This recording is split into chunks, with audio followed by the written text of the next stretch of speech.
everybody's gonna see it. Oh, all you need to know is that we're holding on. Even if we fall, we will rise up and we follow the path that we believe in. No, we're not gonna stop until we reach it. Oh, all you need to know is that we're holding on. We rise up from the dust and claim our throne.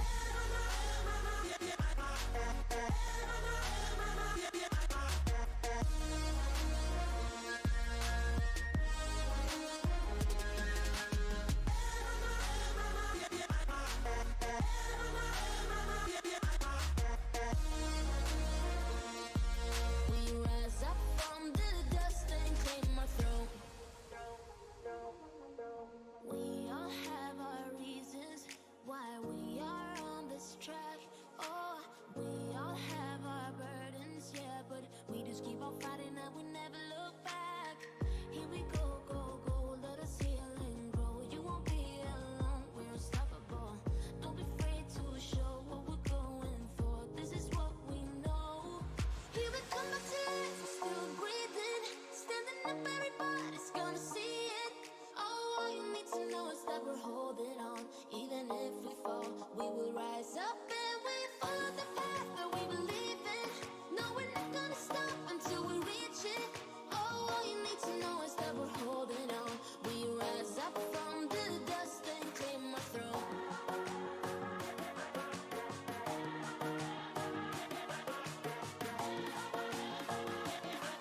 We rise up from the dust and claim our throne.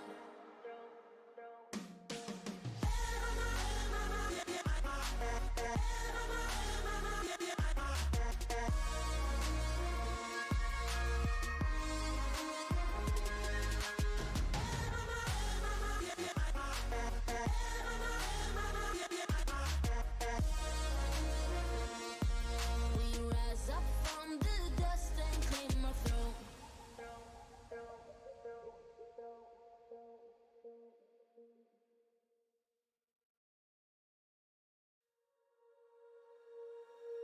When you feel it's hopeless, when you think that you lost, oh, I will take your hand and we'll rise up from the dust.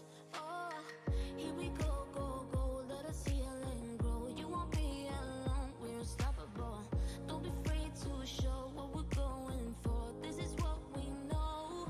Here we come back to life, we're still breathing. Standing up, everybody's gonna see it. Oh, all you need to know is that we're holding on. Even if we fall, we will rise up and we follow the path that we believe in. No, we're not gonna stop until we reach it. Oh, all you need to know is that we're holding on. We rise up from the dust and claim our throne.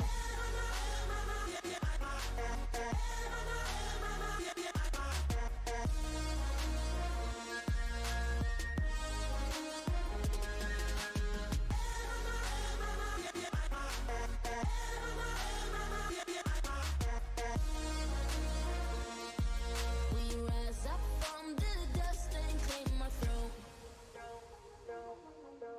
We all have our reasons why we are on this track. Oh, we all have our burdens, yeah, but we just keep on fighting and we never look back. Here we go, go, go, let us heal and grow. You won't be alone, we're unstoppable. Don't be afraid to show what we're going for. This is what we know. Here we come back to life, we're still breathing. Standing up, everybody's gonna see it. Oh, all you need to know is that we're holding on. Even if we fall, we will rise up and we follow the path that we believe in. No, we're not gonna stop until we reach it. Oh, all you need to know is that we're holding on.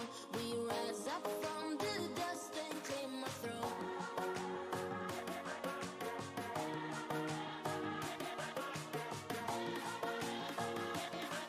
We rise up from the dust and claim our throne. Okay, good evening. Getting had a little bit of an extra long opening there, but it happens. Oh man, yeah, 8 minutes. So, all right. Sorry about that. But let's get into book 7 of the Republic. There are 10 books total, and something called the Marginalia. I don't know exactly what that means. I'll find out when I get there. But go ahead and jump on into it.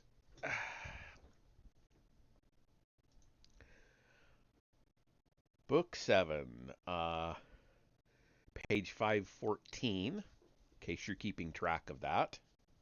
Some people might be if they decide they want to follow along in their version of this. We are still in a conversation between Socrates and Glaucon. All right. And now I said, let us show. Wow, I started right off the bat not reading it correctly.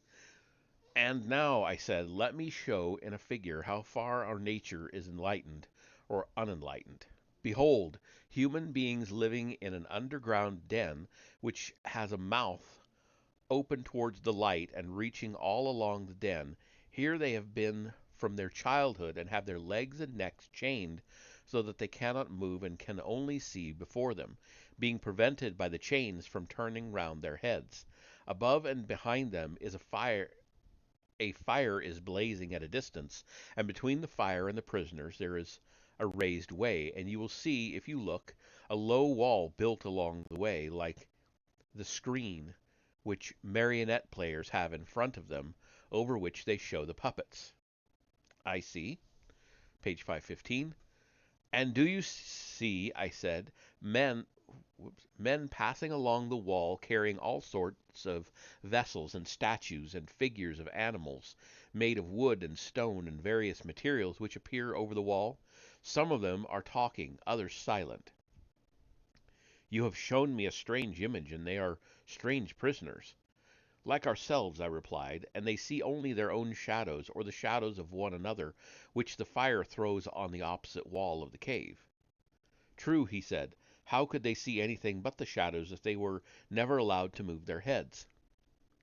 And of the objects which are being carried in like manner they would only see the shadows? Yes, he said. And if they were able to converse with one another, would they not suppose that they were naming what was actually before them? Very true. And suppose further that the prison had an echo which came from the other side, would they not be sure to fancy when one of the passers-by spoke that the voice which they heard came from the passing shadow? No question, he replied. To them, I said, the truth would be literally nothing but the shadows of the images. That is certain. And now look again and see what will naturally follow if the prisoners are released and disabused of their error. At first, when any of them is liberated and compelled suddenly to stand up and turn his neck round and walk and look towards the light, he will suffer sharp pains. The glare will distress him, and he will be unable to see the realities of which in his former state he had seen the shadows, and then conceives someone saying to him that what he saw before was an illusion, but that now, when he is approaching nearer to being, and his eye is turned towards more real existence, he has a clearer vision. What will be his reply? And you may further imagine that his instructor is pointing to the objects as they pass and requiring him to name them. Will he not be perplexed? Will he not fancy that the shadows which he formerly saw are truer than the objects which are now shown to him? Far truer. And if he is compelled to look straight at the light, will he not have a pain in his eyes which will make him turn away and take refuge in the objects of vision which he can see, and which he will conceive to be in reality clearer than the things which are now being shown to him? True, he said. Page 516. And suppose once more that he is reluctantly dragged up a steep and rugged ascent and held fast until he is forced into the presence of the sun himself. Is he not likely to be pained and irritated? When he approaches the light, his eyes will be dazzled, and he will not be able to see anything at all of what are now called realities. Not all in a moment, he said. He will require to grow accustomed to the sight of the upper world, and first he will see the shadows best.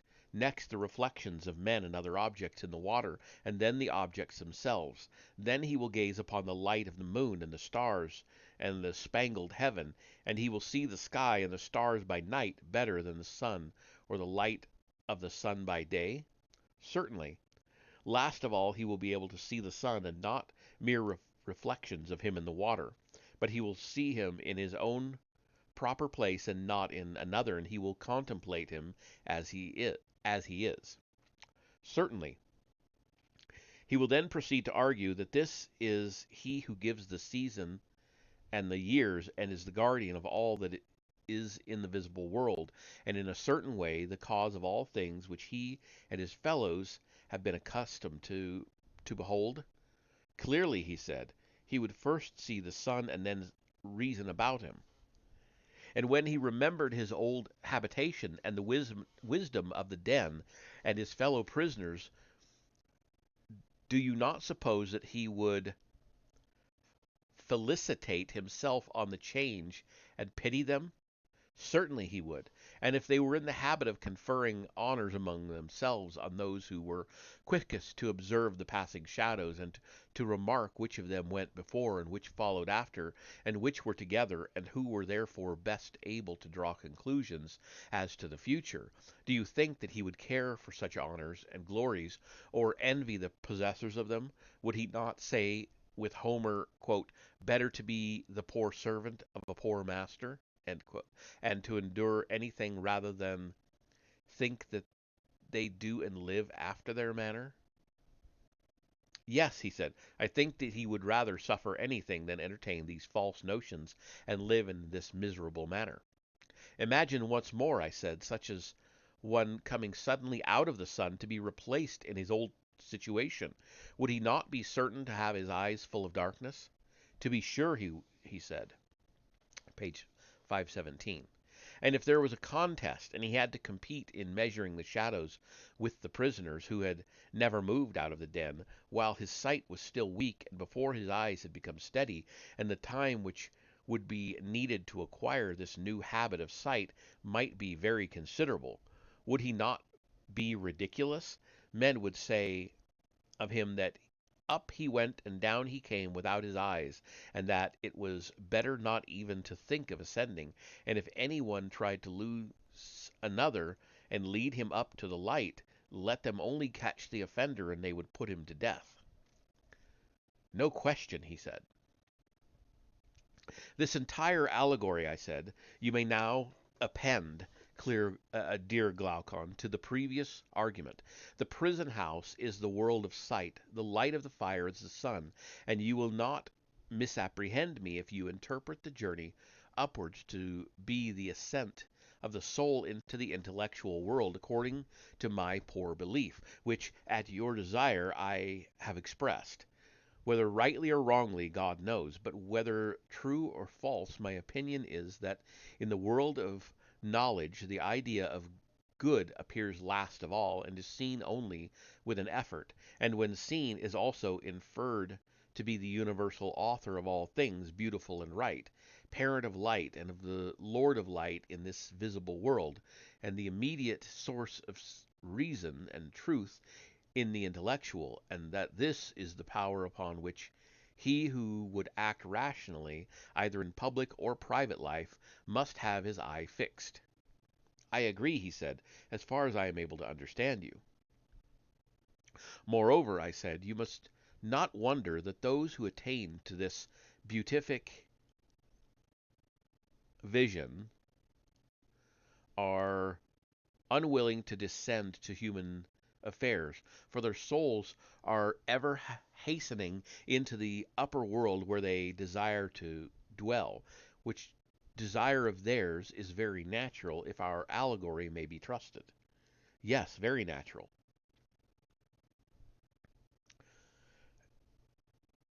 And is there anything surprising in one who passes from divine contemplations to the evil state of man, misbehaving himself in a ridiculous manner, if, while his eyes are blinking and before he has become accustomed to the surrounding darkness, he is compelled to fight in courts of law or in other places about the images or the shadows of images of justice, and is endeavoring to meet the conceptions of those who have never yet seen absolute justice?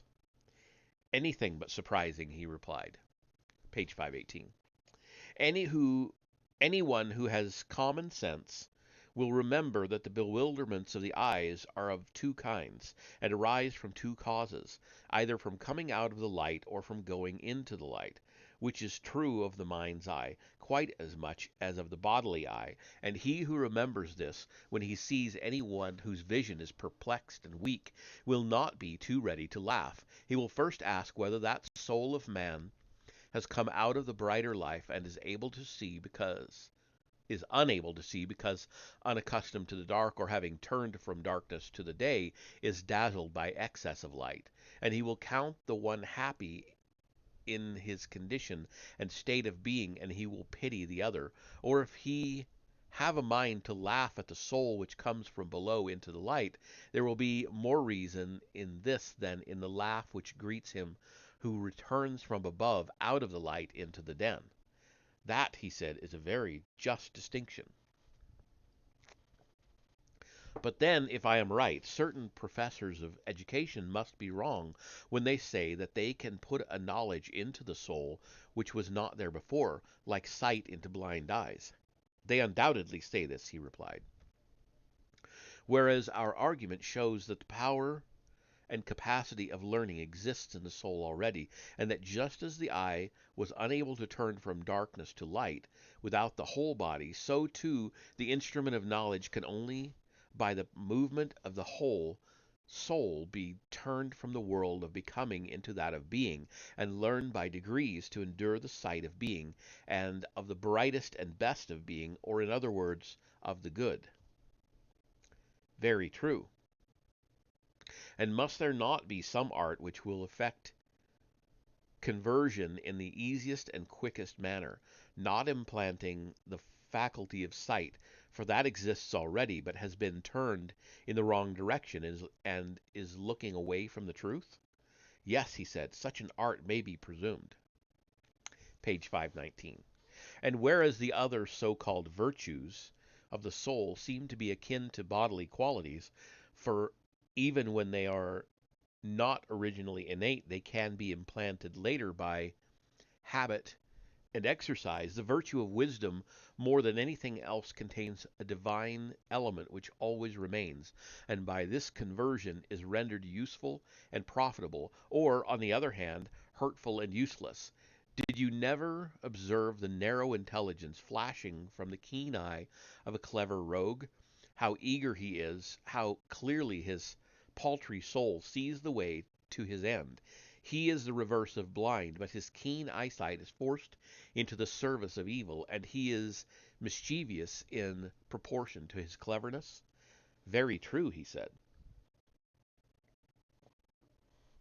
But what if there had been a circumcision of such natures in the days of your youth, and they had been severed from those sensual pleasures, such as eating and drinking, which, like leaden weights, were attached to them at their birth, and which drag them down and turn the vision of their souls upon the things that are below?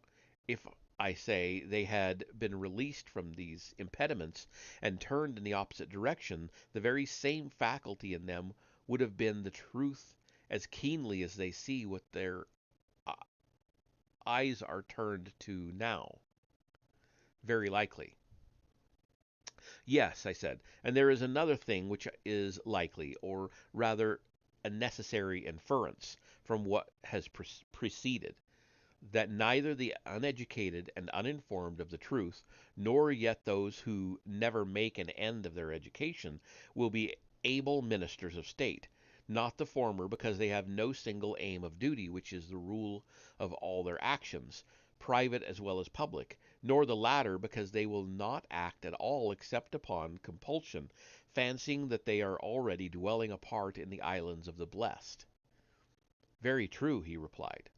Then, I said, the business of us who are the founders of the state will be to compel the best minds to attain that knowledge which we have already shown to be the greatest of all.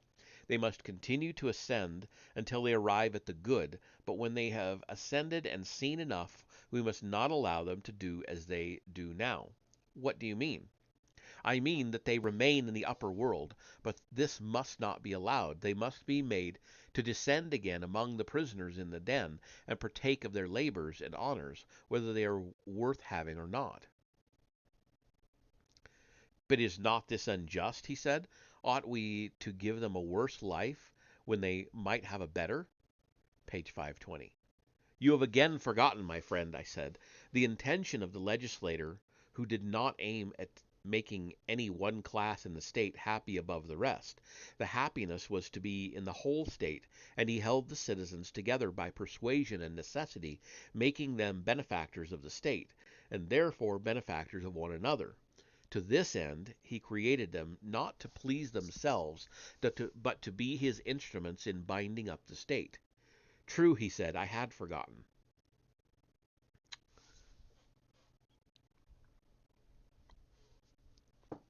Observe, Glaucon, that there will be no injustice in compelling our philosophers to have a care and providence of others. We shall explain to them that in other states men of their class are not obliged to share in the toils of politics, and this is reasonable, for they grow up at their own sweet will, and the government would rather not have them. Being self-taught, they cannot be expected to show any gratitude for a culture which they have never received.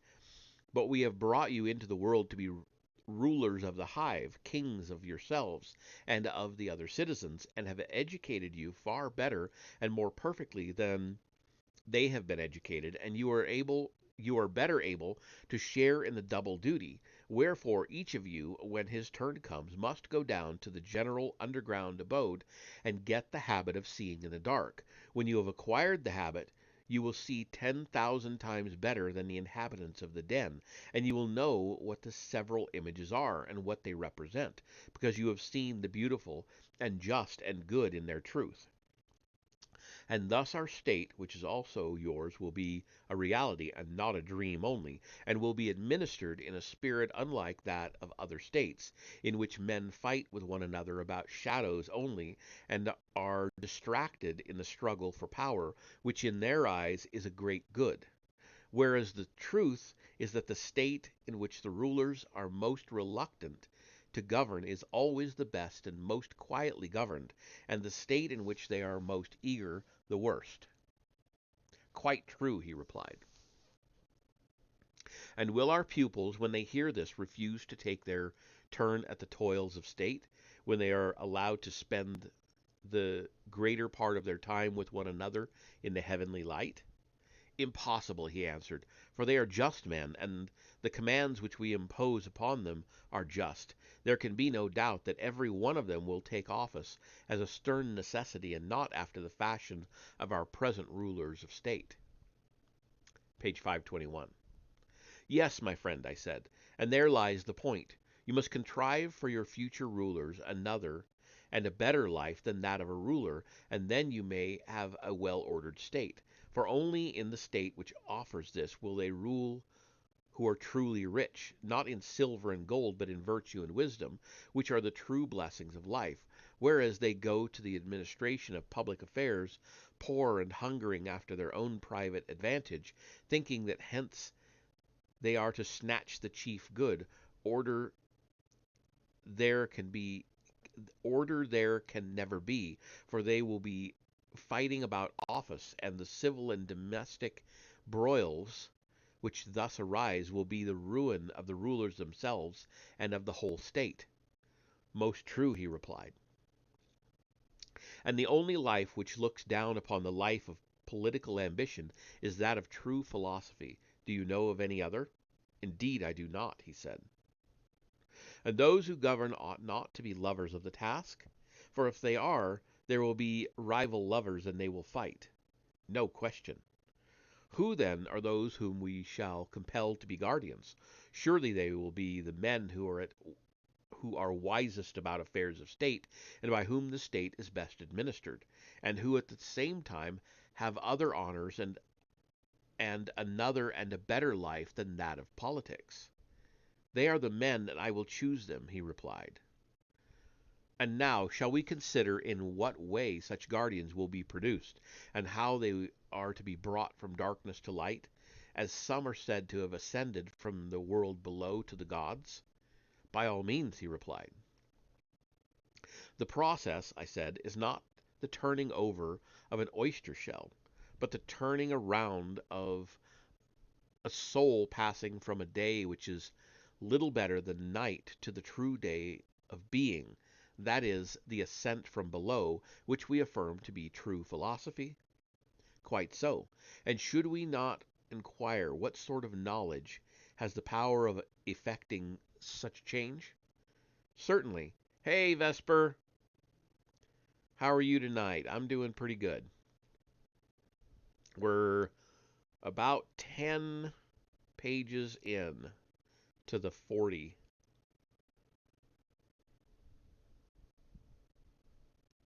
Let's see. Oh, oyster shell quite show such change certainly. Okay, there I lost my place there. What sort of knowledge is there which would draw the soul from becoming to being? And another consideration has just occurred to me. You will remember that our young men are to be warrior athletes? Yes, that was said.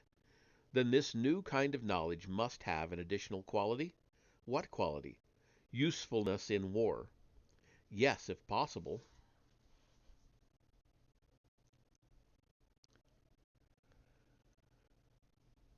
There were two parts in our former scheme of education, were there not? Just so. There was gymnastic, which presided over the growth and decay of the body, and may therefore be regarded as having to do with generation and corruption. True, page 522. Then that is not the knowledge which we are seeking to discover? No. And what do you say of music, which also entered to a certain extent into our former scheme? Music, he said, as you will remember, was the counterpart of gymnastic, and trained the guardians by the influences of habit, by harmony making them harmonious, by rhythm rhythmical, but not giving them science, and the words, whether fabulous or possibly true, had kindred elements of rhythm and harmony in them, but in music there was nothing which tended to that good which you are now seeking. What did you say? Good was just watching some Unsolved Mysteries. Unsolved Mysteries is a good show. I like that when I see it. I don't see it very often. Um,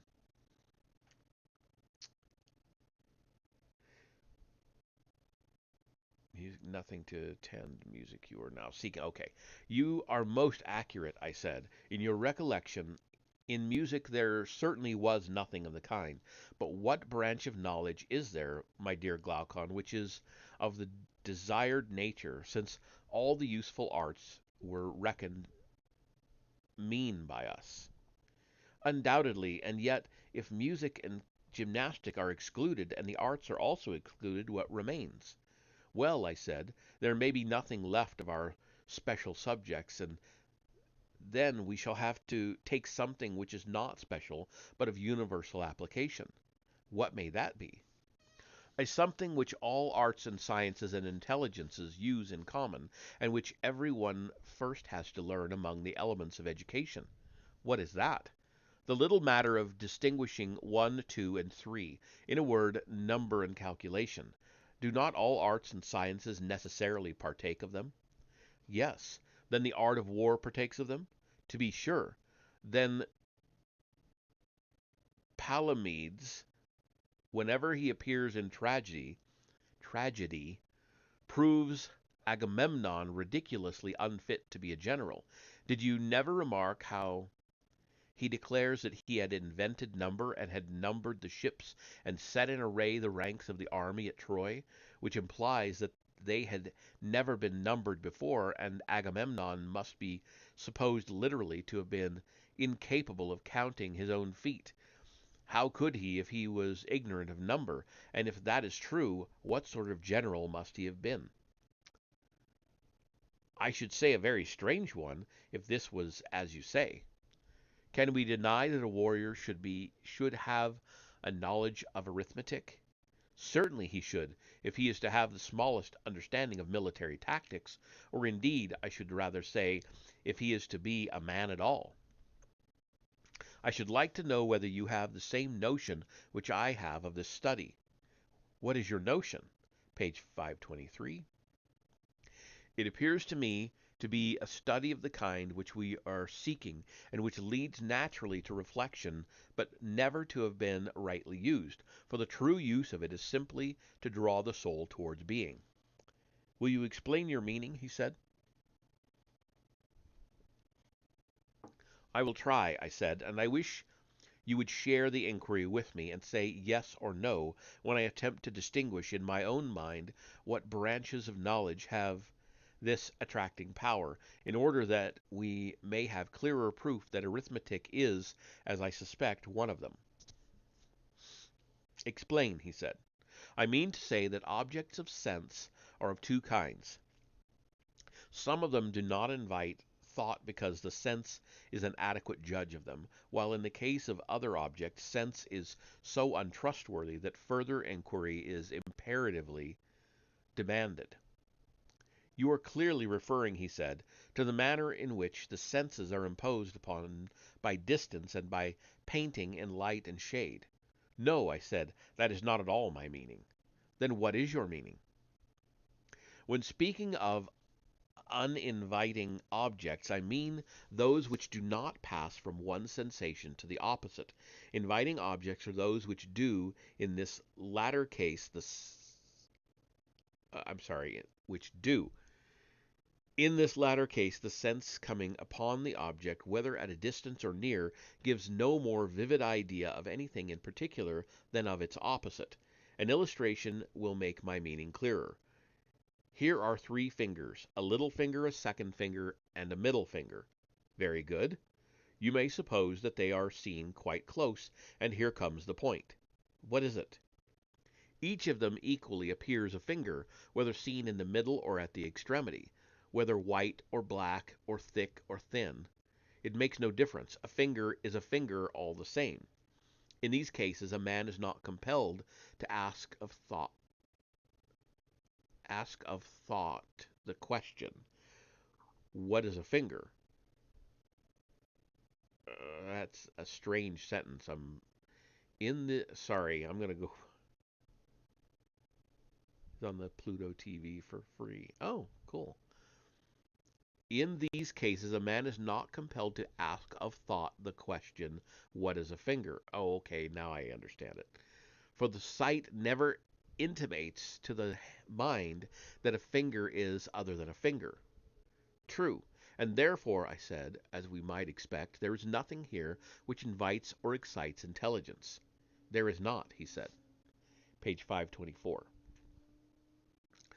But is this equally true of the greatness and smallness of the fingers? Can sight adequately perceive them? And is no difference made by the circumstance that one of the fingers is in the middle and another at the extremity?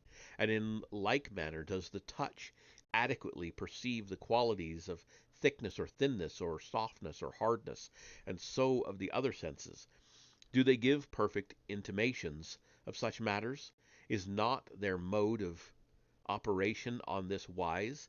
The sense which is concerned with the quality of hardness is necessarily concerned also with the quality of softness, and only intimates to the soul that the same thing is felt to be both hard and soft? You are quite right, he said. And must not the soul be perplexed at this intimation which the sense gives of a hard which is also soft? What again is the meaning of light and heavy, if that which is light is also heavy, and that which is heavy light? Yes, he said, these intimations which the soul receives are very curious and require to be explained. Yes, I said, and in these perplexities the soul naturally summons to her aid calculation and intelligence, that she may see whether the several objects announced to her are one or two. True. And if they turn out to be two, is not each of them one and different? Certainly. And if each is one and both are two, she will conceive the two as in a state of division, for if they are if they were undivided, they could only be conceived of as one. True, the eye certainly did see both small and great, but only in a confused manner. They were not distinguished. Yes, whereas the thinking mind, intending to light up the chaos, was compelled to reverse the process and look at small and great as separate and not confused. Very true. Was not this the beginning of the enquiry, what is great and what is small? Exactly so, and thus arose the distinction of the visible and the intelligible. Most true. This was what I meant when I spoke of impressions which invited the intellect, or the reverse, those which are simultaneous with opposite impressions, invite thought, those which are not simultaneous do not. I understand, he said, and agree with you. And to which class do unity and number belong? I do not know, he replied. Page 525. Think a little, and you will see that what has preceded will supply the answer. For if simple unity could be adequately perceived by the sight or by any other sense, then, as we were saying in the case of the finger, there would be nothing to attract towards being. But when there is some contradiction always present, and one is the reverse of one, and involves the conception of plurality, then thought begins to be aroused within us, and the soul perplexed, and wanting to arrive at a decision asks, what is absolute unity? This is the way in which the study of the One has a power of drawing and converting the mind to the contemplation of true being. And surely, he said, this occurs notably in the case of one, for we see the same thing to be both one and infinite in multitude. Yes, I said, and this being true of one must be equally true of all number? Certainly. And all arithmetic and calculation have to do with number? Yes. And they appear to lead the mind towards truth? Yes, in a very remarkable manner. Then this is knowledge of the kind for which we are seeking, having a double use, military and philosophical. For the man of war must learn the art of number, or he will not know how to array his troops, and the philosopher also, because he has to rise out of the sea of change and lay hold of true being, and therefore he must be an arithmetician. That is true. And our guardian is both warrior and philosopher? Certainly. Then this is a kind of knowledge which legislation may fitly prescribe, and we must endeavor to persuade those who are to be the principal men of our state to go and learn arithmetic, not as amateurs, but they must carry on the study until they see the nature of numbers with the mind only, nor again like merchants or retail traders, with a view of buying or selling, but for the sake of their military use, and of the soul herself, and because this will be the easiest way for her to pass from becoming to truth and being. That is excellent, he said. Yes, I said, and now, having spoken of it, I must add how charming the science is, and in how many ways it conduces to our desired end, if pursued in the spirit of a philosopher and not of a shopkeeper. How do you mean? I mean, as I was saying, that arithmetic has a very great and elevating effect, compelling the soul to reason about abstract number and rebelling against the introduction of visible or tangible objects into the argument. You know how steadily the masters of the art repel and ridicule anyone who attempts to divide absolute unity when he is calculating, and if you divide, they multiply, taking care that one shall continue one and not become lost in fractions. That is very true. Page 526. Now suppose a person were to say to them, "Oh, my friends, what are these wonderful numbers about which you are reasoning, in which, as you say, there is a unity such as you demand, and each unit is equal, invariable, indivisible?" What would they answer? Oh, great. Another person trying to come in and do shit I don't allow. So, Instaban. I do not allow people to come in and try to advertise shit in my stream. I'm just not going to do it. That's two in two streams. Probably the same person. Exactly. I have the best viewers. Would I mind more? No, I wouldn't mind more. But I'm not gonna use bots and pay for people to try to get people to come in. They're either gonna find me or they're not. Anyway, moving on. I lost my place again though. Um,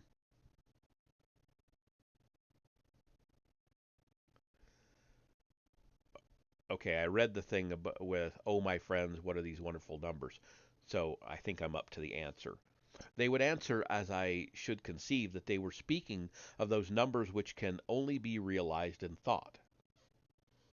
Then you see that this knowledge may be truly called necessary, necessitating as it clearly does the use of the pure intelligence in the attainment of pure truth.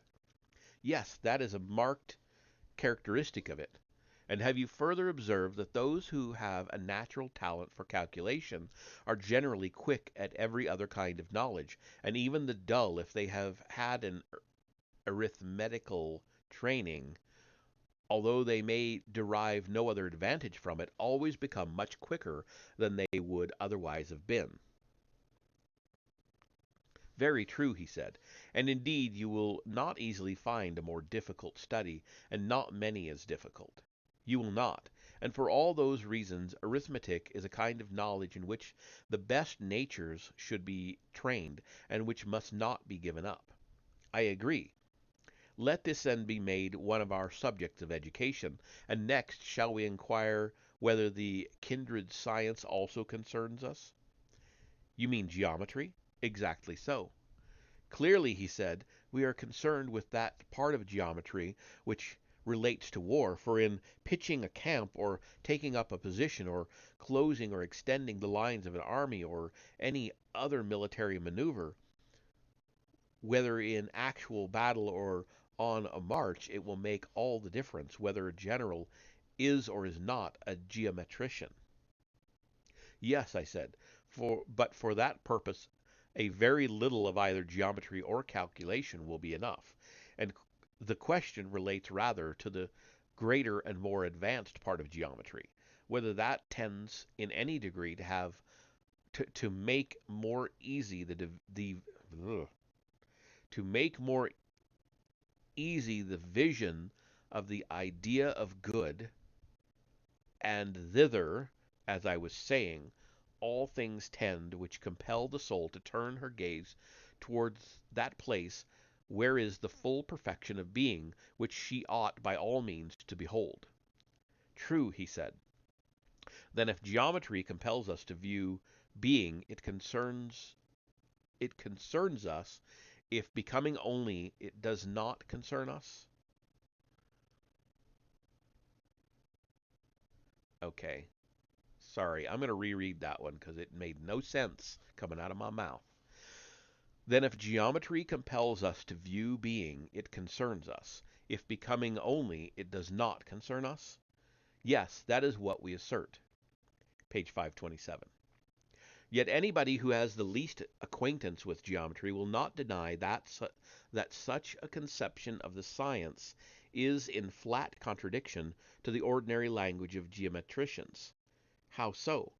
They have in view practice only, and are always speaking in a narrow and ridiculous manner of squaring and extending and applying and the like. They confuse the necessities of geometry with those of daily life, whereas knowledge is the real object of the whole science.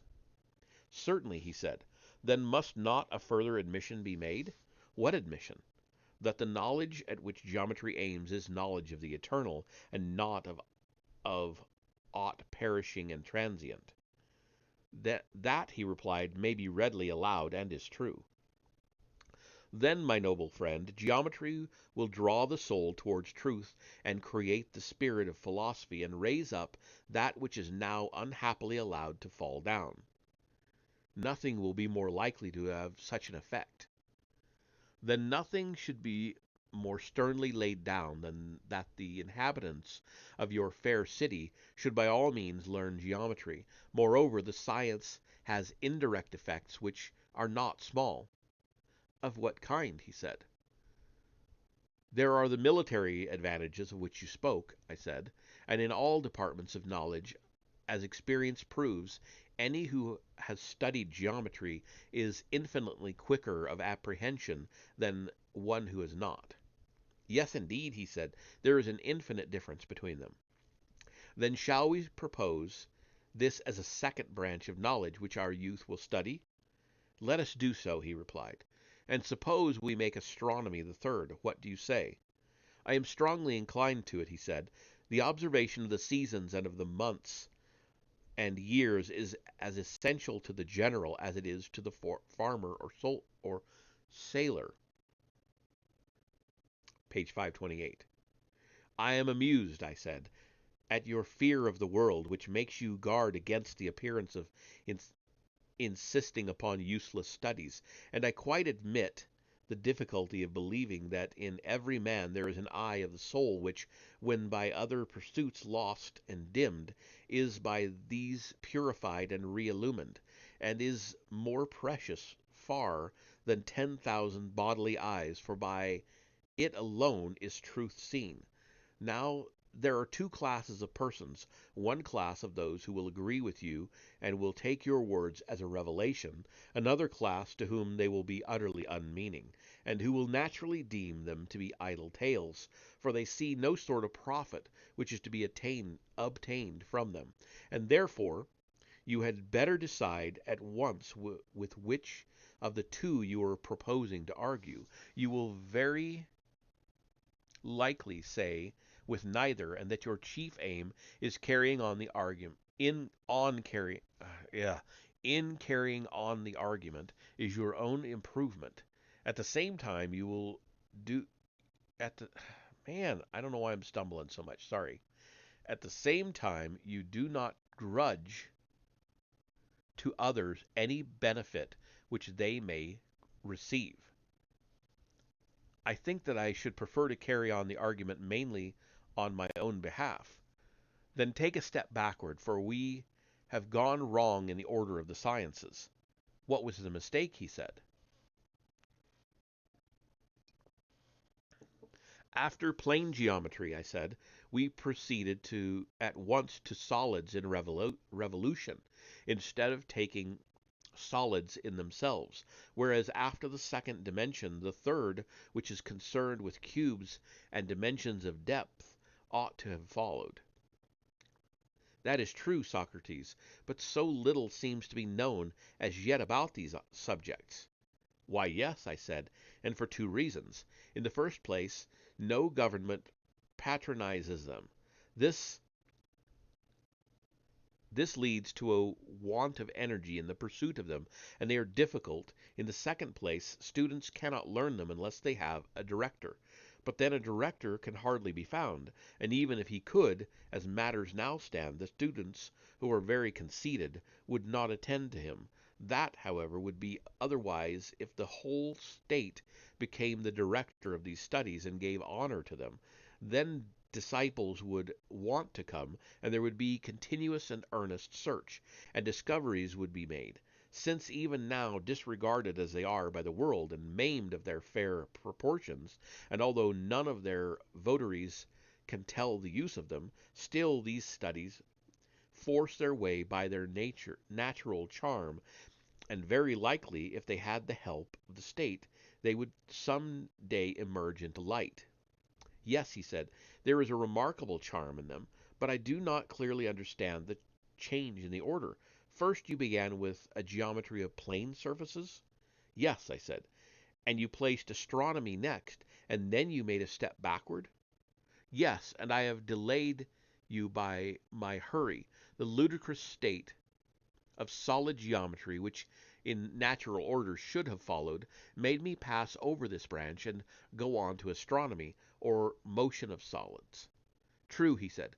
Then assuming that the science now omitted would come into existence if encouraged by the state, let us go on to astronomy, which will be fourth. Page 529. The right order, he replied. And now, Socrates, as you rebuked the vulgar manner in which I praised astronomy before, my praise shall be given in your own spirit. For every one, as I think, must see that astronomy compels the soul to look upwards and leads us from this world to another. Every one but myself, I said.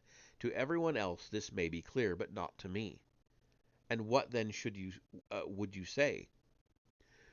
I should rather say that those who elevate astronomy into philosophy appear to me to make us look downwards and not upwards. What do you mean? He asked. You, I replied, have in your mind a truly sublime conception of our knowledge of the things above, and I dare say that if a person were to throw his head back and study the fretted ceiling, you would still think that his mind was the percipient and not his eyes, and you are very likely right, and I may be a simpleton, but in my opinion that knowledge only which is of being and of the unseen can make the soul look upwards, and whether a man gapes at the heavens or blinks on the ground, seeking to learn some particular of sense, I would deny that he can learn, for nothing of that sort is matter of science. His soul is looking downwards, not upwards, whether his way to knowledge is by water or by land, whether he floats or only lies on his back. I acknowledge, he said, the justice of your rebuke. Still, I should like to ascertain how astronomy can be learned in any manner more conducive to that knowledge of which we are speaking. I will tell you, I said. The starry heaven which we behold is wrought upon a visible ground, and therefore, although the fairest and most perfect of visible things must necessarily be deemed inferior far to the true motions of absolute swiftness and absolute slowness, which are relative to each other, and carry with them that which is contained in them, in the true number and in every true figure. Now these are to be apprehended by reason and intelligence, but not by sight. True, he replied. Page 530.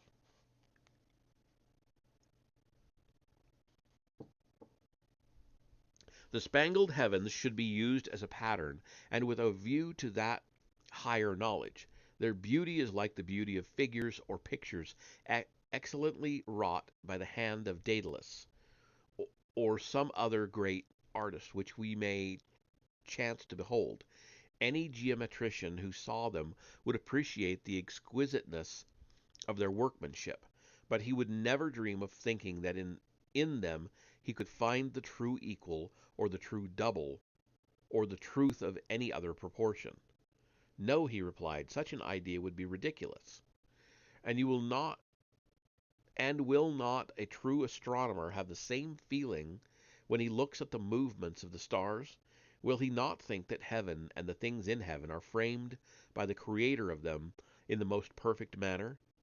But he will never imagine that the proportions of night and day, or of both to the month, or of the month to the year, or of the stars to these and to one another, and any other things that are material and visible, can also be eternal and subject to no deviation. That would be absurd, and it is equally absurd to take so much pains in investigating their exact truth. I quite agree, though I never thought of this before. Then, I said, in astronomy as in geometry, we should employ problems and let the heavens alone if we would approach the subject in the right way, and so make the natural gift of reason to be of any real use. That, he said, is a work infinitely beyond our present astronomers. Yes, I said, and there are many other things which must also have a similar extension given to them if our legislation is to be of any value, but can you tell me of any other suitable study? No, he said, not without thinking. Motion, I said, has many forms and not one only. Two of them are obvious enough, even to wits no better than ours, and there are others, as I imagine, which may be left to wiser persons. And what? But where? But where are the two? There is a second, I said, which is the counterpart of the one already named, and what may that be? The second, I said. Oh, I got my people mixed up there for a second. I was reading. Okay, sorry. The second, I said, would seem relatively to the ears to be what the first is to the eyes. For I conceive that as the eyes are designed to look up at the stars, so are the ears to hear harmonious motions, and these are sister sciences, as the Pythagoreans say, and we, Glaucon, agree with them. Yes, he replied. But this, I said, is a laborious study, and therefore we had better go and learn of them, and they will tell us whether there are any other applications of these sciences. At the same time, we must not lose sight of our own higher object. What is that? Page 531. There is a perfection which all knowledge ought to reach, and which our pupils ought also to attain, and not to fall short of, as I was saying that they did in astronomy. For in the science of harmony, as you probably know, the same thing happens. The teachers of harmony compare the sounds and consonances which are heard only, and their labor, like that of the astronomers, is in vain.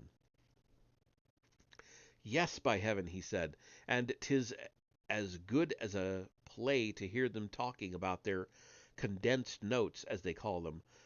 They put their ears close alongside of the strings, like persons catching a sound from their neighbors' walls. One set of them declaring that they distinguish an intermediate note and have found the least interval which should be the unit of measurement. The others insisting that the two sounds have passed into the same, either party setting their ears before their understanding. You mean, I said, those gentlemen who tease and torture the strings and rack them on the pegs of the instrument?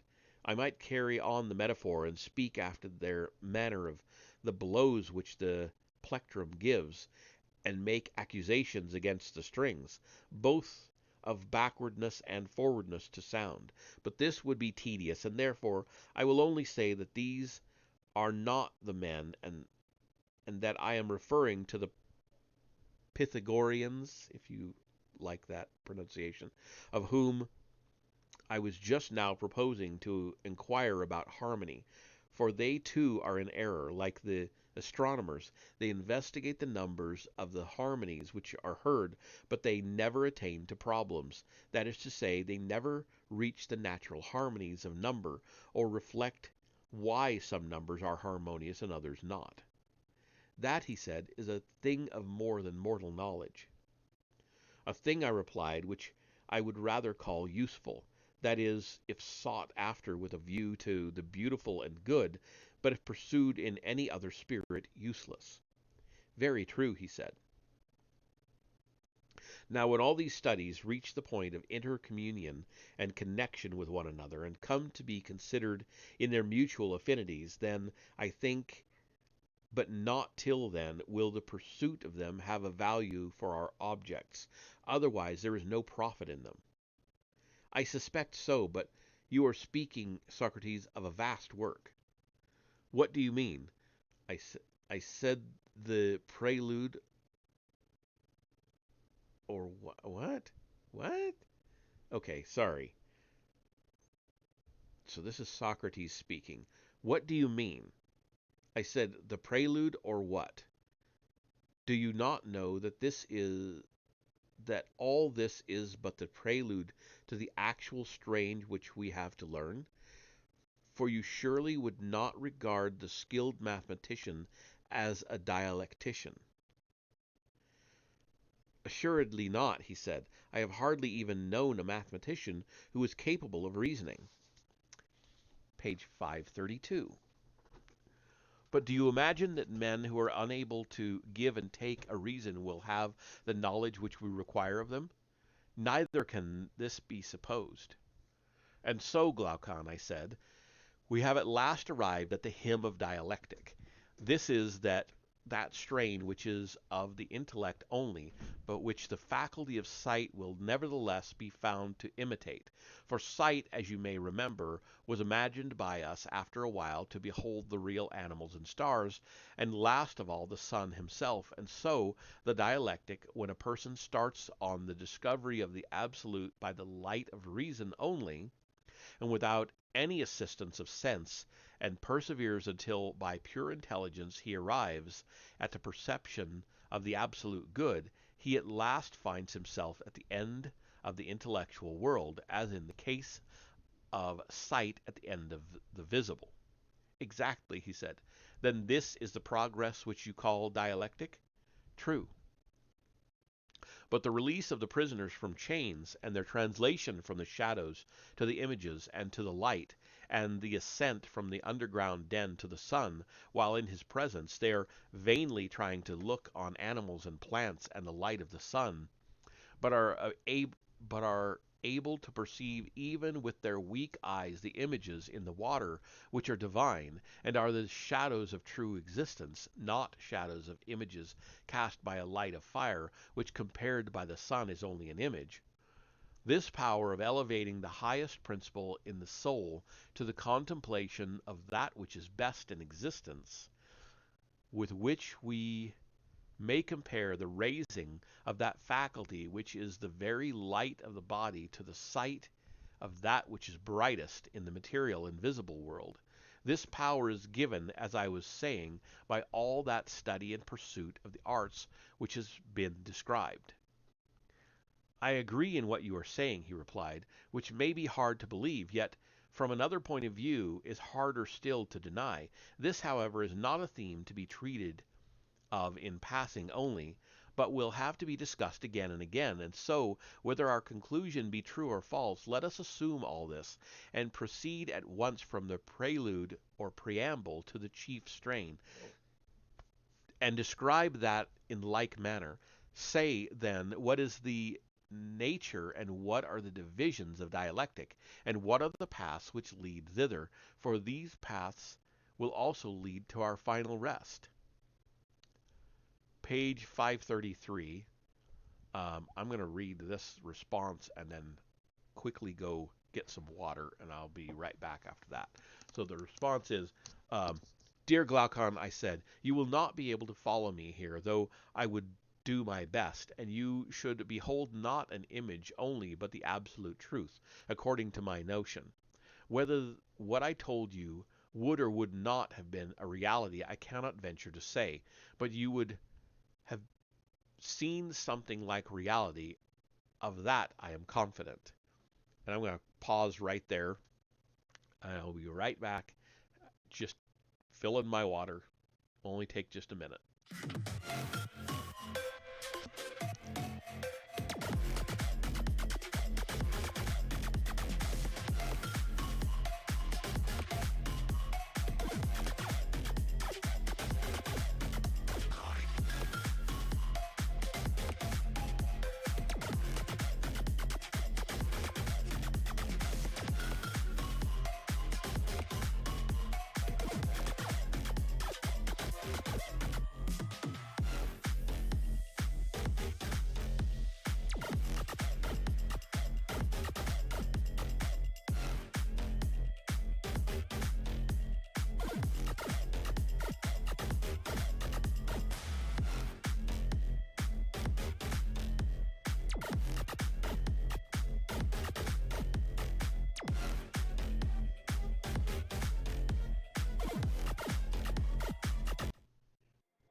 Prepare to die.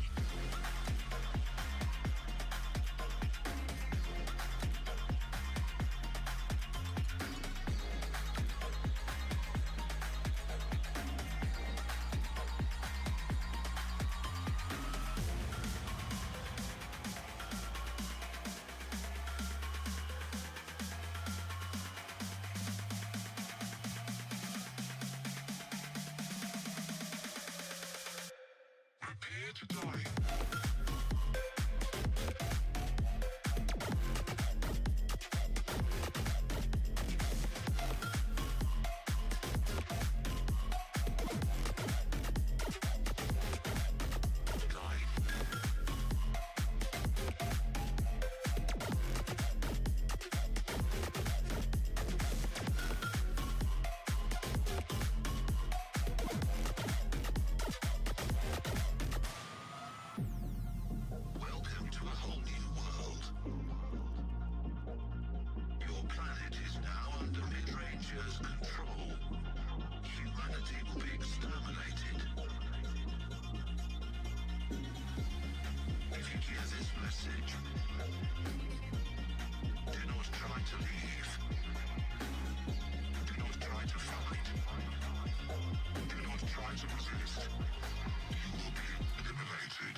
Prepare to die.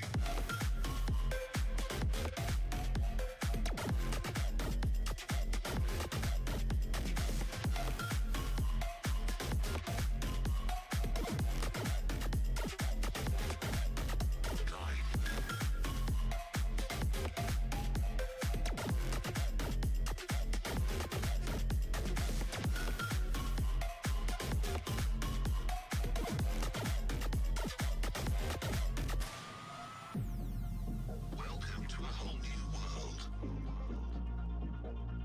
Your planet is now under mid-rangers' control. Humanity will be exterminated. If you hear this message, do not try to leave. Do not try to fight. Do not try to resist. You will be eliminated.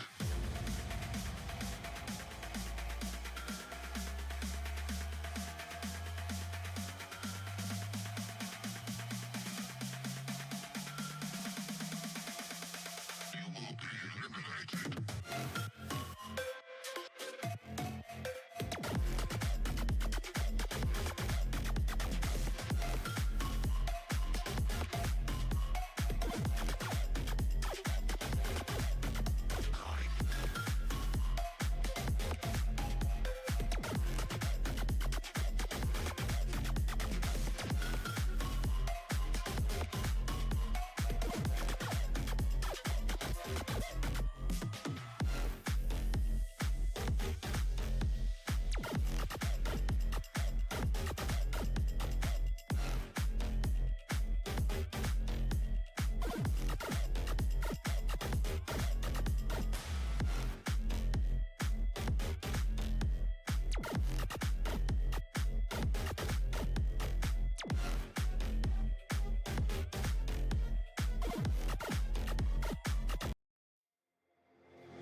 Okay, that took longer than expected. Sorry about that. Um, okay, so we're gonna jump back into it.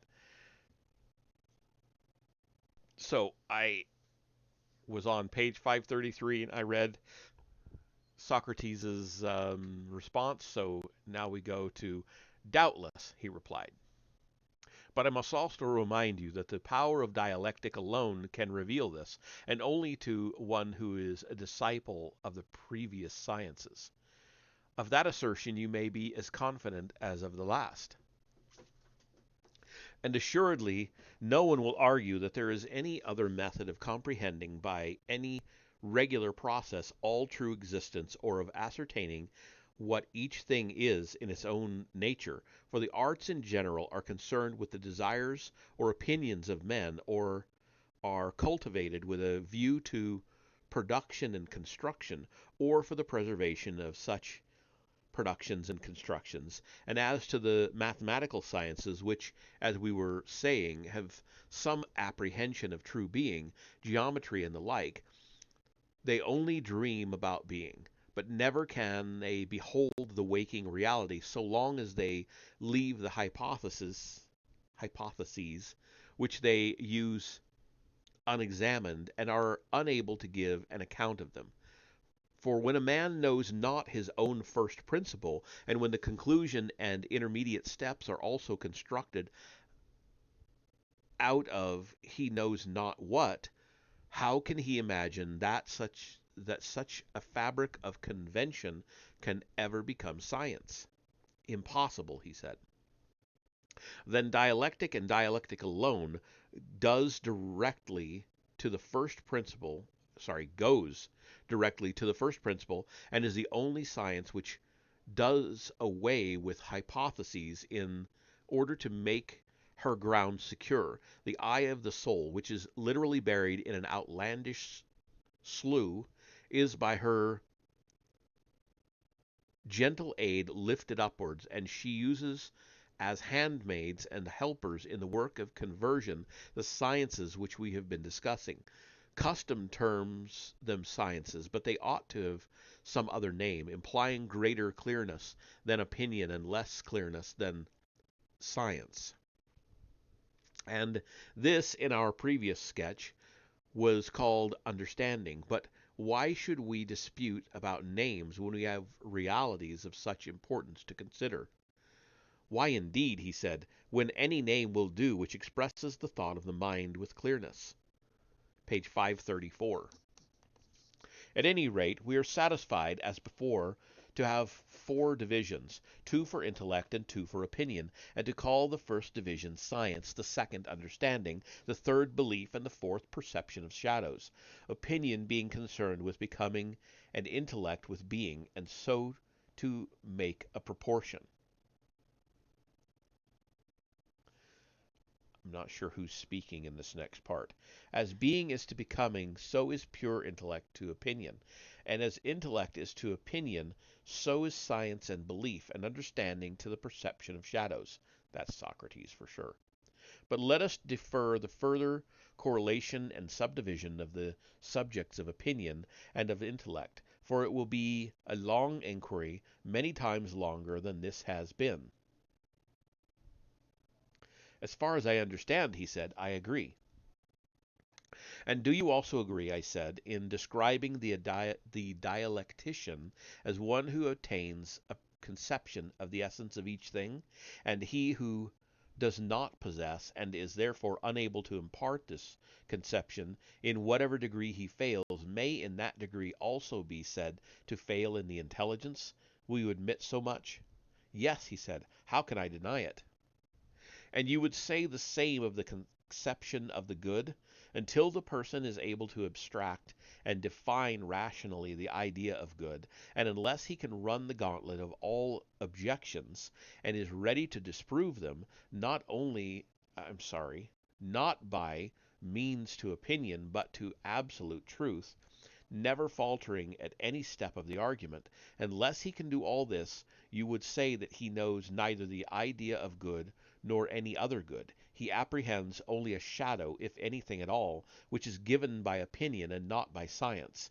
Dreaming and slumbering in this life, before he is well awake here, he arrives at the world below and has his final quietus. In all that I should most certainly agree with you.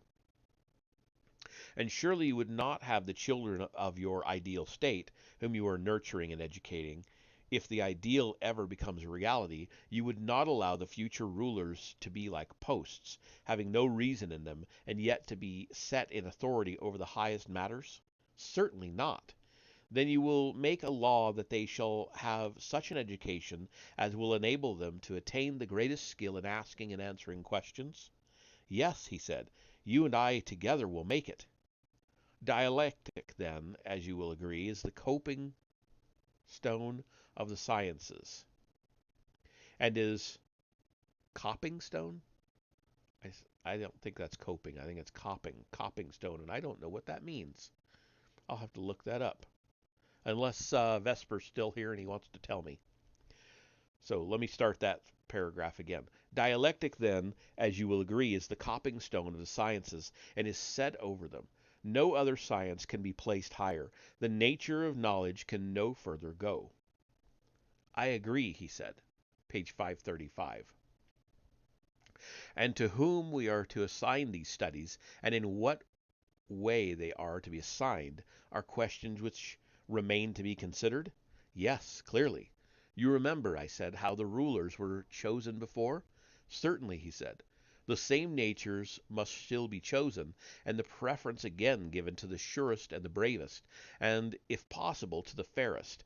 And having noble and generous tempers, they should also have the natural gifts which will facilitate their education.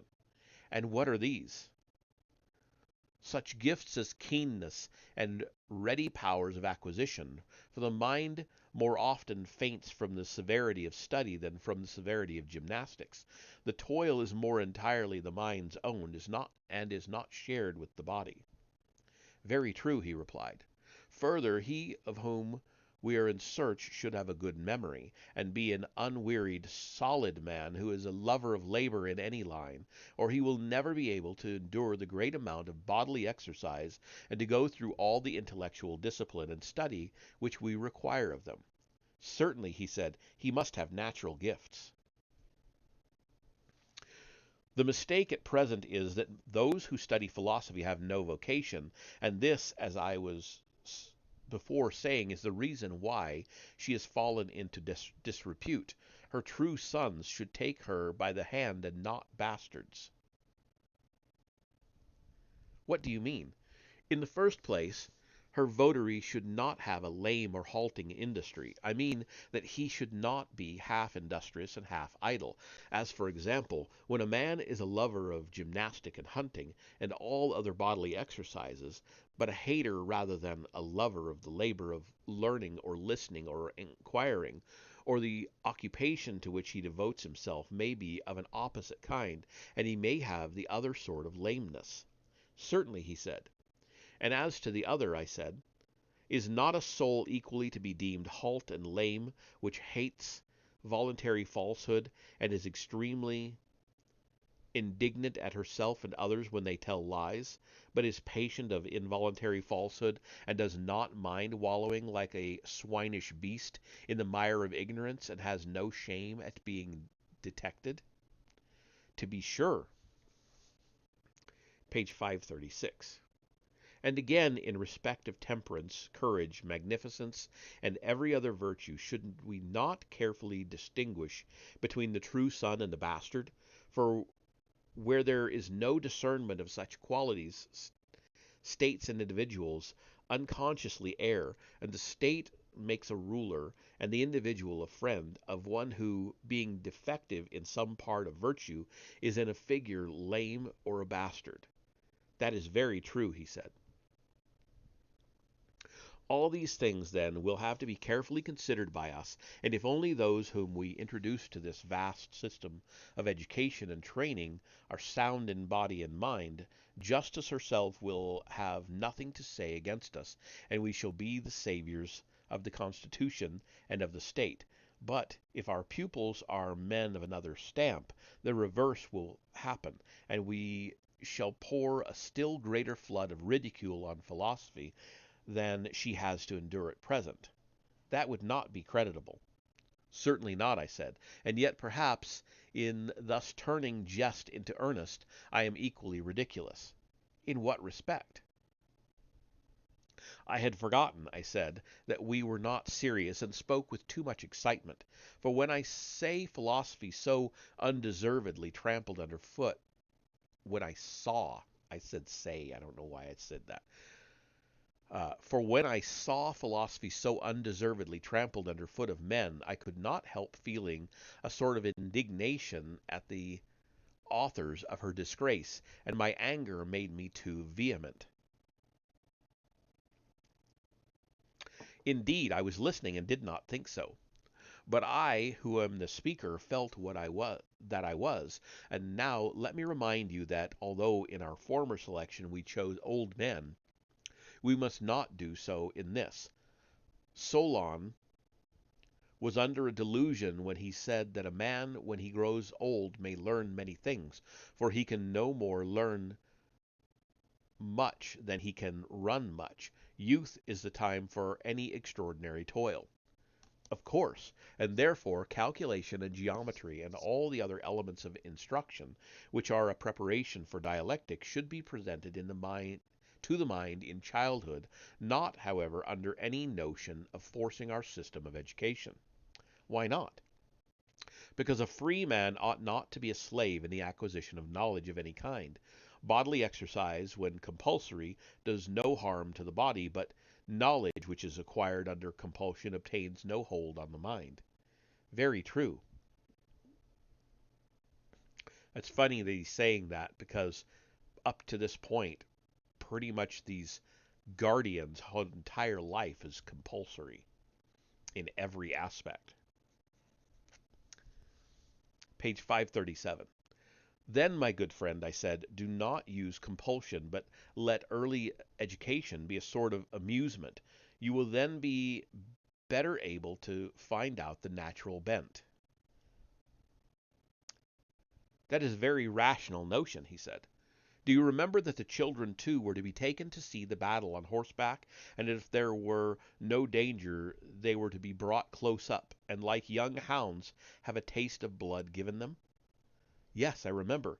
The same practice may be followed, I said, in all these things, labors, lessons, dangers, and he who is most at home in all of them ought to be enrolled in a select number. At what age? At the age when the necessary gymnastics are over. The period, whether of 2 or 3 years, which passes in this sort of training is useless for any other purpose, for sleep and exercise are unpropitious to learning, and the trial of who is first in gymnastic exercises is one of the most important tests to which your youth are subjected. Certainly, he replied. After that time, those who are selected from the class of 20 years old will be promoted to higher honor, and the sciences which they learned without any order in their early education will now be brought together, and they will be able to see the natural relationship of them to one another and to true being. Yes, he said, that is the only kind of knowledge which takes lasting root. Yes, I said, and the capacity for such knowledge is the greater criterion of dialectical talent. The comprehensive mind is always the dialectical. I agree with you, he said. These, I said, are the points which you must consider, and those who have most of this comprehension and who are most steadfast in their learning and in their military and other appointed duties, when they have arrived at the age of 30, will have to be chosen by you out of the select class and elevated to higher honor, and you will have to prove them by the help of dialectic in order to learn which of them is able to give up the use of sight and the other senses, and in company with truth to attain absolute being. And here, my friend, Great caution is required. Why great caution? Do you not remark, I said, how great is the evil which dialectic has introduced? What evil? He said. The students of the art are filled with lawlessness. Quite true, he said. Do you think that there is anything so very unnatural or inexcusable in their case, or will you make allowance for them? In what way make allowance? Page 538.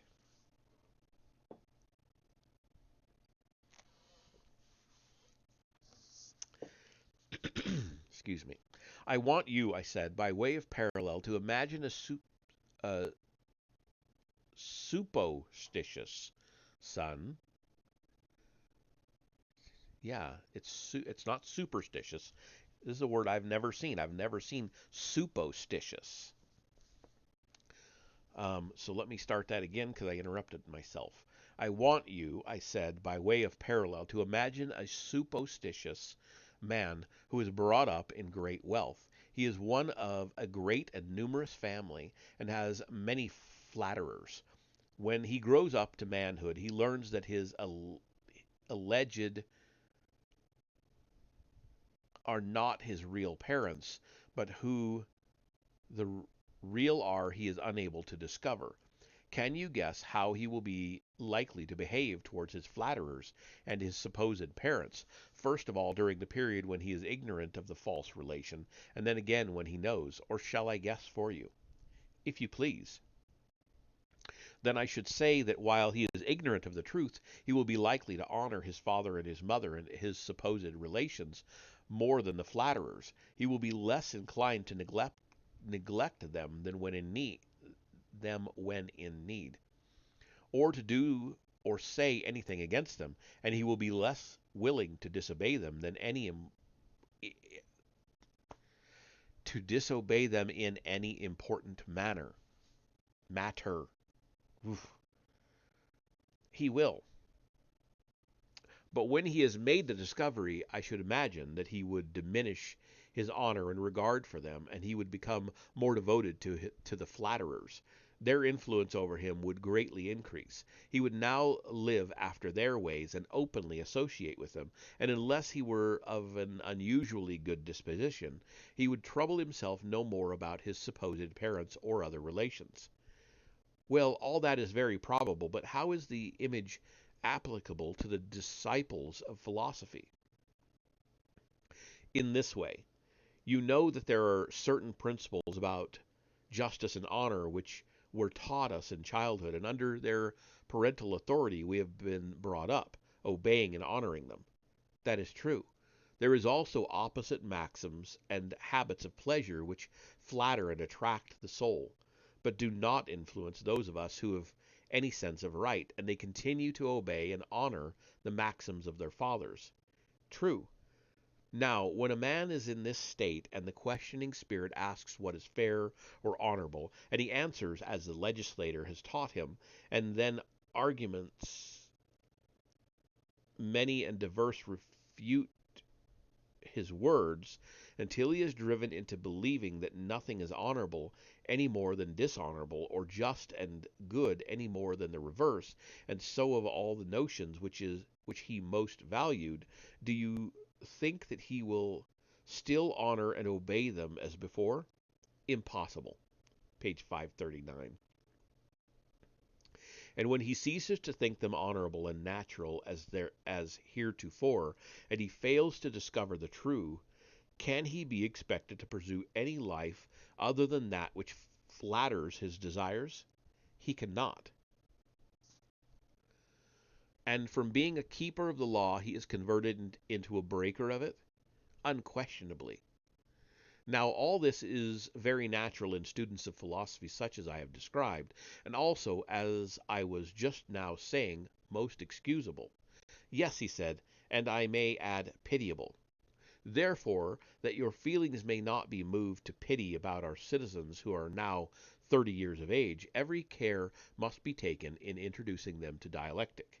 Certainly, there is a danger lest they should taste the dear delight too early, for youngsters, as you may have observed, when they first get the taste in their mouths, argue for amusement, and are always contradicting and refuting others in imitation of those who refute them. Like puppy dogs, they rejoice in pulling and tearing at all who come near them. Yes, he said, there is nothing which they like better. And when they have made many conquests and received defeats at the hands of many, they violently and speedily get into a way of not believing anything which they believed before, and hence not only they, but philosophy and all that relates to it is apt to have a bad name with the rest of the world. Too true, he said. But when a man begins to get older, he will no longer be guilty of such insanity. He will imitate the dialectician who is seeking for truth, and not the eristic who is contradicting for the sake of amusement, and the greater moderation of his character will increase instead of diminishing the honor of the pursuit. Very true, he said.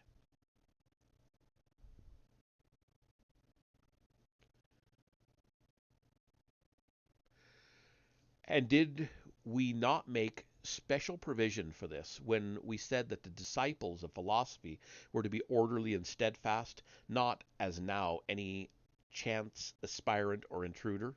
Very true.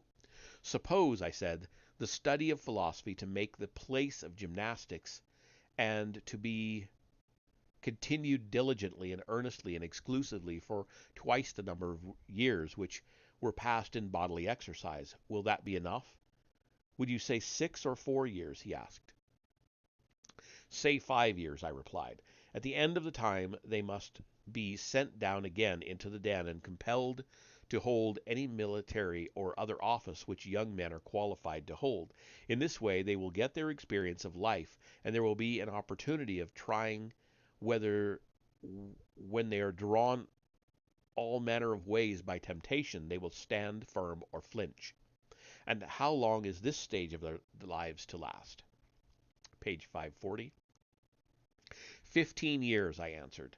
And when they have reached 50 years of age, then let those who still survive and have distinguished themselves in every action of their lives and in every branch of knowledge come at last to their consummation. The time has now arrived at which they must raise the eye of the soul to the universal light which lightens all things, and behold the absolute good, for that is the pattern according to which they are to order the state and the lives of individuals, and the remainder of their own lives also, making philosophy their chief pursuit, but, when their turn comes, toiling also at politics, and ruling for the public good, not as though they were performing some heroic action, but simply as a matter of duty.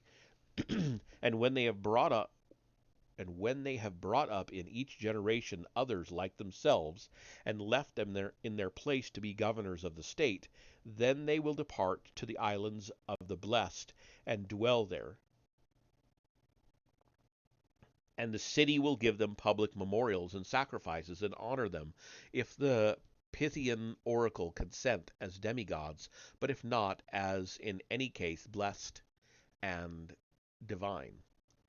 You are a sculptor, Socrates, and have made statues of our governors faultless in beauty. Yes, I said, Glaucon, and of our governesses too, for you must not suppose that what I have been saying applies to men only, and not to women, as far as their natures can go. There you are right, he said, since we have made them to share in all things like the men. Well, I said, and you would agree, would you not, that what has been said about the state and the government is not a mere dream, and although difficult, not impossible, but only possible in the way which has been supposed, that is to say, when the true philosopher kings are born in a state, one or more of them despising the honors of this present world, which they deem mean and worthless, esteeming above all things right and the honor that springs from right, and regarding justice as the greatest and most necessary of all things, whose ministers they are, and whose principles will be exalted by them when they set in order their own city. How will they proceed? They will begin by sending out into the country all the inhabitants of the city who are more than 10 years old, and will take possession of their children who will be unaffected by the habits of their parents. These they will train in their own habits and laws. I mean, in the laws which we have given them, and in this way the state and constitution of which we are speaking will soonest and most easily attain happiness, and the nation which has such a constitution will gain most. Yes, that will be the best way, and I think, Socrates, that you have very well described how, if ever, such a constitution might come into being. Enough then of the perfect state, and of the man who bears its image. There is no difficulty in seeing how we shall describe him. There is no difficulty, he replied, and I agree with you in thinking that nothing more need be said. And that is the end of Book 7. We are on to Book 8 next time, which is about the same length as what we just read. So, do you feel like you're learning anything from this book? I think I would be getting a lot more out of it if I was not reading it on live stream. Um, I'm I'm keeping up with it and I'm getting kind of the gist of it, but I would get a lot more out of it if I was just reading it for myself. Um, but I think I am learning from it. Um, I don't know. We'll see how I feel about it when we're totally done. I may go back and just read it in my own time, off stream, so that I can get more out of it. It's dense. It is dense material, and reading it out loud, everybody knows reading when you're reading something out loud, like when you were back in school and you were reading something out loud to the class, you got nothing out of it. You were just saying words. Um, I've done enough reading out loud at this point because I've been streaming for over 3 years now. Um, I've been doing enough reading out loud that I get more out of it maybe than the average person. That would be for the best. Dr. Screw recommends reading it at least 3 times before hoping to understand it. Right, that's why I'm saying I'm kind of getting the gist of it, but not the depth. So I would need to read it some more. Um, but anyway, let's see who's around to um, raid, if anyone. I know that Mr. Blitzer's not on tonight. He put something out earlier saying he was not going to be streaming. Even the gist is worth its weight in gold. Yeah, I agree. I'm actually enjoying the reading. It's less enjoyable doing it on live stream, though. I'll tell you that. Um,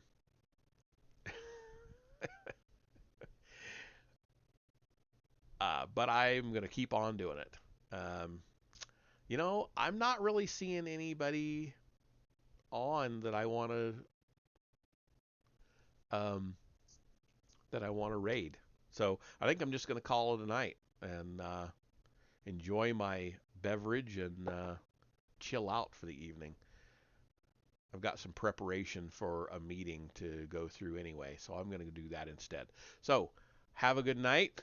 I will see you in the next reading from Plato, the Republic, and that will be on Tuesday.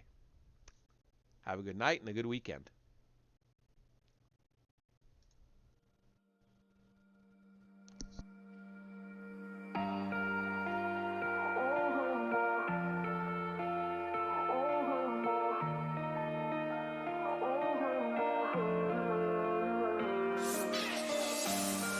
Feeling shattered skies, watching teary blue eyes, wonder where I might find some peace of mind. Not lights like I've had, but more sophisticated into love relations. Now disassembling my own heart, 'cause my mind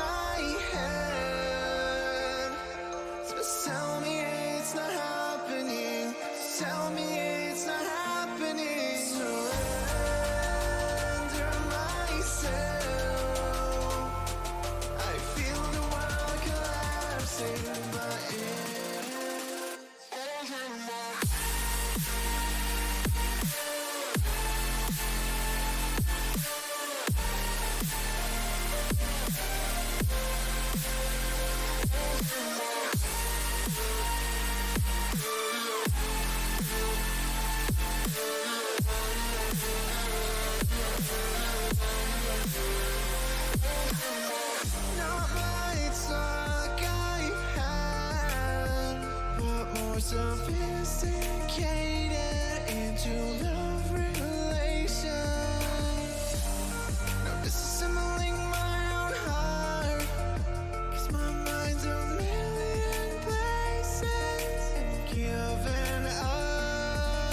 So it's in my head. Just tell me it's not happening. Tell me it's not happening. Surrender myself. I feel the world collapsing, but it's over now.